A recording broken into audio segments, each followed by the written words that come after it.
Abrams Comic Arts is back and they are delivering another timeless original graphic novel. Read your comics! Thanks for joining me. My name is Daryl and I am the host of Read Your Comics, and I'm looking at a original graphic novel brought to you by legendary book designer or graphic designer in general, Chip Kidd and Michael Cho, who has a awesome animated Kirby-esque style of art that just sings when you see it. So I follow Michael Cho on Instagram, and he'd been promoting this book, so I pre-ordered it. Kind of forgot that I ordered it, and it just showed up. So it was a happy surprise when it arrived on my porch. And I was pretty excited because I don't know if too many times I've seen Michael Cho doing interiors. I think of him mostly as a cover artist, and he does a lot of covers for, well, variant covers, obviously, but he also does the covers for the Mighty Marvel Masterworks, which are kind of not quite digest size, but like smaller trade paperbacks of the classic Silver Age stuff. And his art style fits that. It's like modern coloring, but it still has that aesthetic to tell you what's inside those books. And, I love seeing his work. I'm not a big variant cover chaser, but usually when I see one of his, I'm always like, I might get that, maybe, but I'll admit I often don't, just because, like I said, I'm not a huge variant cover chaser, but I've always admired his work whenever I see it. If you know of some other interior stuff he's done, please let me know in the comments so I can track that stuff down and look at it too. But he did do the interiors of this. He did the penciling, inking. I don't really know how he works, if he works digitally or traditionally or a combination of both, but he did both what I would call the penciling and inking of this and the coloring as well. Chip Kidd did the book design, and it looks fantastic. Let's take a look at it after I go through my spiel to remind you to subscribe to the channel if you haven't done so already. I get a lot of repeat viewers. Analytics is telling me that they aren't subscribed, so sometimes you may not know that you're subscribed or not. Be sure to double check that you are. Also hit that bell so that you get notifications when I do drop new videos. So let's take a look at this book design first, because Chip Kidd alone is worth checking out. Chip Kidd does a lot of book designs for artist editions and other kind of comic art books, like the panel by panel FF, and recently came out, but I haven't got it yet, the Spider-Man one for Amazing Fantasy 15. I'm pretty sure he did the book design for the Batman Year One artist edition that I looked at last summer. So one of the awesome things about this dust jacket, though, when you open it up, it's double-sided. How sweet is that, right? And he even put the spine on the inside there too. So when you open it up, you're still getting that same spine that you're getting right there. There's Iron Man, Hulk on the back cover, and the fold tabs of Wasp and Giant Man. So how awesome is that for a dust jacket design? Most of the time, you're not going to get something on the inside like that. That's what you get from Chip Kidd, though. So let's go ahead and jump into the story. It's a very quick read. If it's a new book, so I'm going to be talking spoilers here. If this looks like something that you're interested in, and if you don't really want it spoiled, I suggest maybe coming back to the video after you get it. I'm going to go ahead and recommend that you get this book if you're into Kirby, Darwin Cook books, Tim Sale, Chris Somney, any of those artists that if you like, you'll like Michael Cho too. So you're going to want to get this for the art alone. It's full of splash pages. He really plays with, all the Avengers characters, Kirby monsters and stuff as we get into it. But I don't want to completely spoil the story for you if that's something that you're looking forward to.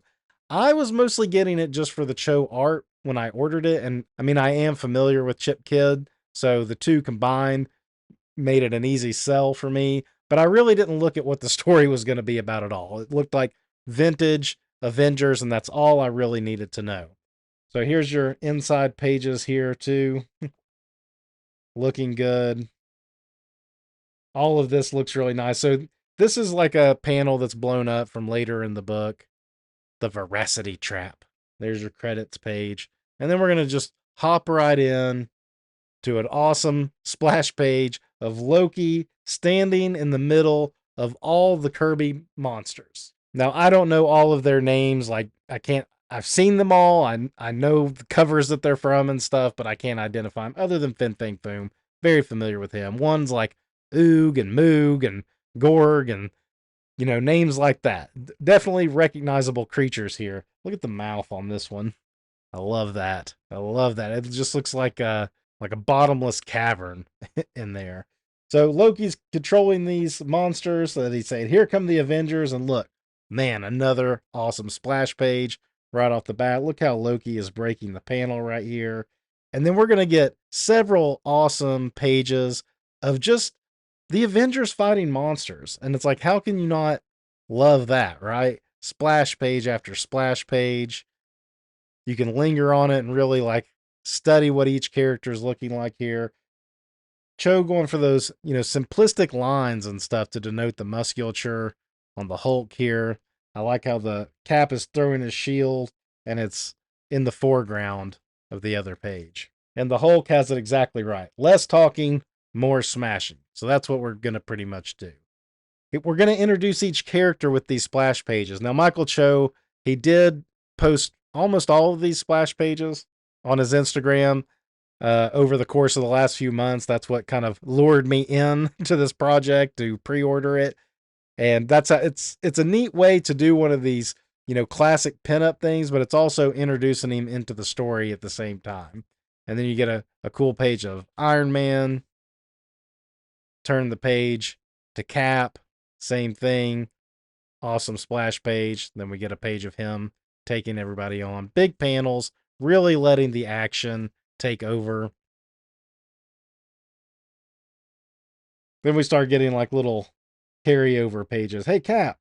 And then you get Ant-Man and the Wasp. I love the lettering here, too. The letterer is not credited in this. I'm assuming Michael Cho did it, unless Chip Kidd contributed to it in some way or another.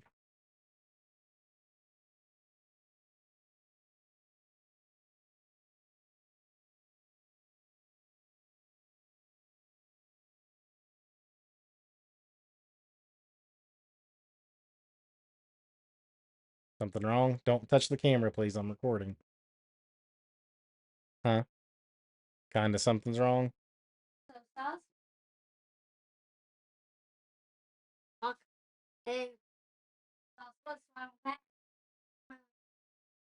Is, is Silas lost?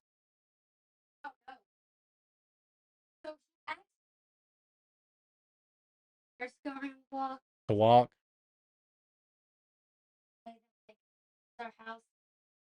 Uh-huh. Did you scrape your knee or something?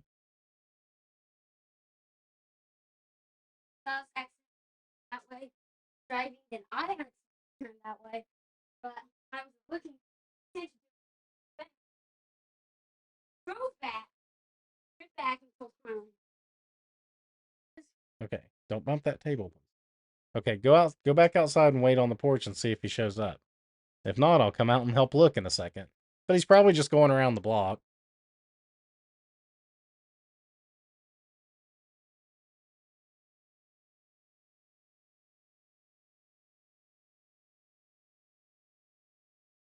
Unless Chip Kid contributed to the lettering, I'm not sure, but I love the lettering right here. It's kind of like the movie lettering a little bit, but with a more classic font style. Since it's Giant Man and the Wasp, we get 2 pages, and she does something completely outlandish where she flies through the noses of these monsters. I guess messes with their brain, like goes up into their brain, but look at her come out and covered in snot. And she says it's the second grossest thing she's ever done. The second. Gotta love this Hulk splash page. All of these splash pages could just be made into posters. I would imagine that's what they will end up doing. They should just do like a print box set of the splash pages. Great looking Hulk. It's not even like a full on like Kirby Hulk. It's definitely got more of an animated style to it. Love the hairy chest too. Look at this panel. The way his position is. grabbing it by the hand and the surprised look on the monster's face. It's great. Great positioning here of all the Avengers. Well, all of them minus Thor, who gets his pinup page over here. Because they've pretty much taken out the monsters at this point, and they're like, hey, where's Thor? And Thor, of course, is going after his brother. Great lettering here with the classic, the Mighty Thor, but it's tilted a little bit. Like, I don't think it's usually written quite with that much tilt. And he's going to run into Ulik the Troll. Is it Ulik or Ulik? Or Olik, as my kids like to say it. Olik. Or I've always said Ulik the Troll. You tell me. Ulik sounds kind of weird. Ulik the Troll. Similar pose to what the Hulk was doing over here in this fight. And man, look at that palace. That's a Kirby looking Asgardian building, if I've ever seen one. And he's going to run into Loki to figure out why he's even, using these monsters, what his end game is. Got an awesome pinup page of Loki here as well. Loki written in that same font style as the Thor. And he is using this device called the Veracity Trap. And Thor throws his hammer towards Loki, or he throws it towards the machine to try to break it, but it just goes in and doesn't come back. So he's like, what's happening? And he goes into the machine. And first of all, the body positioning of Thor here, this is straight off of a Thor cover, a Kirby Thor cover with the different facial expression, of course. Look at that hand stretching out into the foreground. And I love the coloring use here, too. This will explain the way it's like fading off the page, almost like it's a photocopy that's run out of toner on the way, but it turns into this blue, or the magenta and the blue mixing right here against the green. It's a great contrasting colors going across. And if you really look close, I mean, you can see kind of the penciled line work. But then he comes back the other side. So what a good 2-page transition right there to go. He's going into the trap and then coming back out, and he's totally shaken up by it. And he explains to the other Avengers exactly what's happened. He did get his hammer back. He's kind of shaken up as he returned back, and he's going to explain to the Avengers exactly what's going on. And it's that he has discovered that they aren't real. None of them are real. And he explains in great detail, and this dialogue is pretty great about basically how comics are made. And, it's pretty funny. Of course, none of them really believe exactly what he's saying. And as we turn the page, we see what he was saying is true, and that the two creators, we have Michael Cho at the drawing board and Chip Kidd standing over his shoulder, and they're looking at the storyboards to see how the story is developing.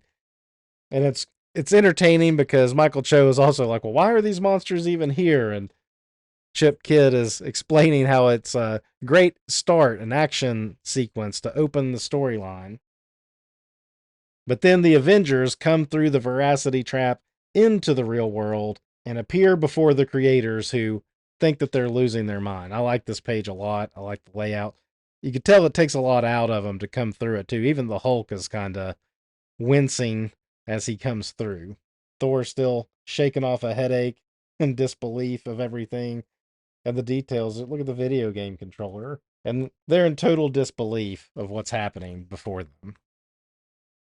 And the characters themselves, too, are also finding out that it's true what Thor was saying, that they are just characters on paper.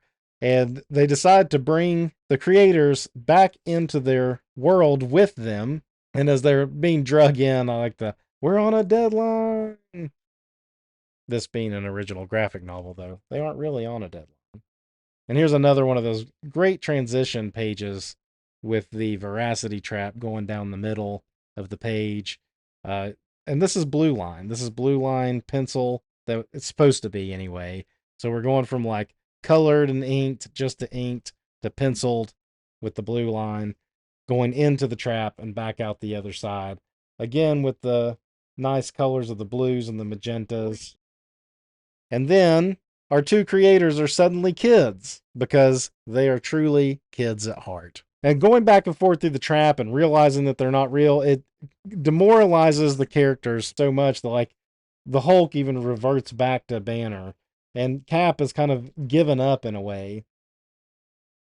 Suddenly, another monster appears. I love that another splash page here. And as the monster is bearing down on him, stomping on the ground, making his way to him, the two creators have to come up with the idea, which is to return back to the real world and create their way out of this. And we get that cool effect again, and they return back to being adults. And then all of a sudden, we find Chip Kid is coming up with this idea to essentially kill the Avengers and end them for good.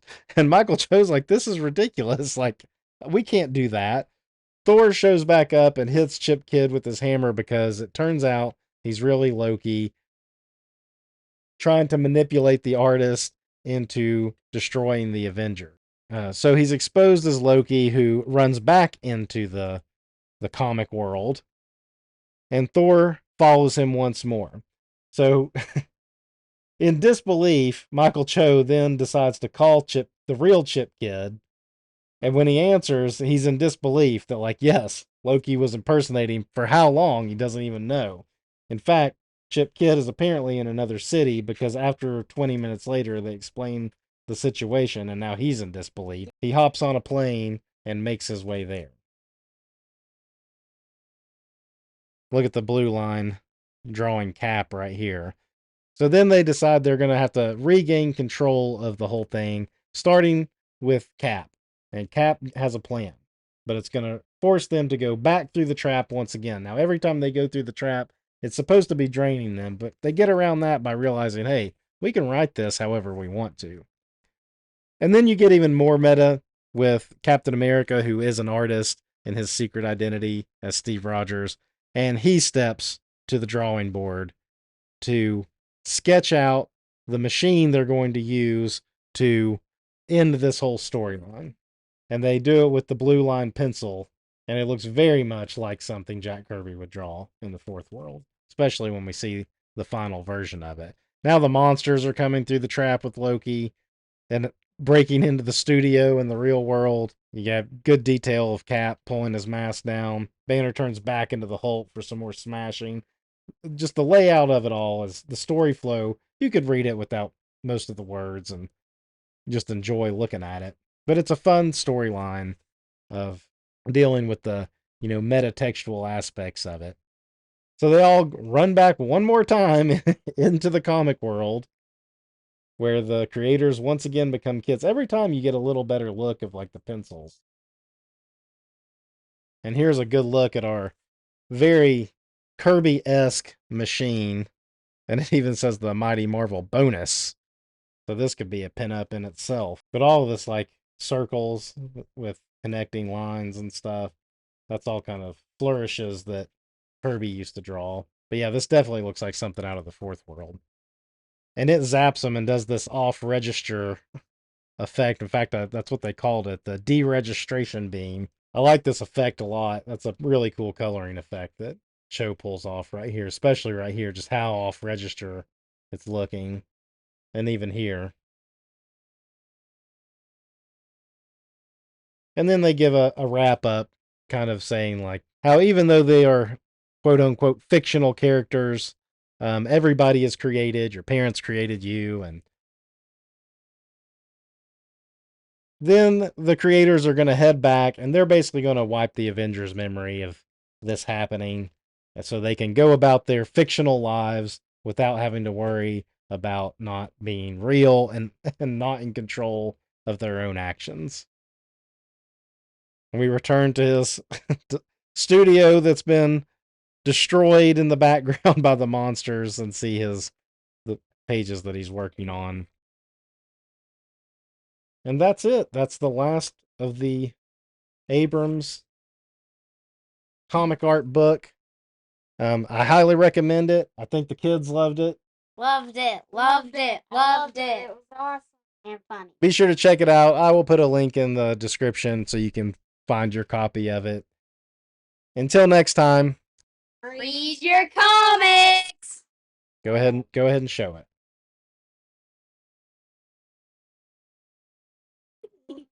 What do you want to say? It's a picture I made of Spider, and it's cool. That's good. It's the best one you've ever done. Yeah.